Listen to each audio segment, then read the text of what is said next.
lii moo nekk Europe. waaw waaw.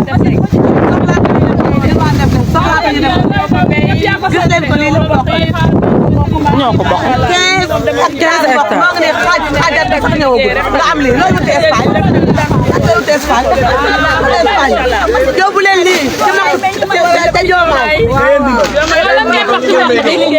yóbbu leen na dem ba ci Diomaye Diakhar Faye.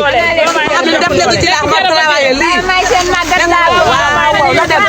Dioma nga noonu. waa xale yu baax lañu moom. waaw bu ñu àndee ci tool bi boobu ba tey nag kenn gisul waxu fi ñaaw kenn bon. ay jàmbaar ngeen de.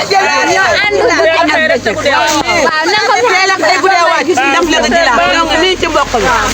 xaajo xaajal bi ñëwagul nag lii ngeen di gis. na dem ba ci tool ndax mu mën a jàppale waa def nag waaw waaw. waaw lii ñaata nit ñoo ko béy. lii nii. waaw 80 personnes moo ko bay. ah macha allah. di 15 hectares.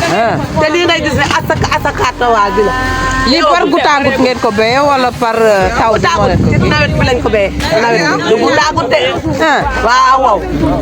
dafa taw ni ji ñu bay. ngeen béy ko ak loxo wala machine moo ko bay béy. ko ak gàbb. gàbb. waaw waaw lan mooy gàbb sax. gàbb mooy ngoose boo xamul gàbb xam ngoose.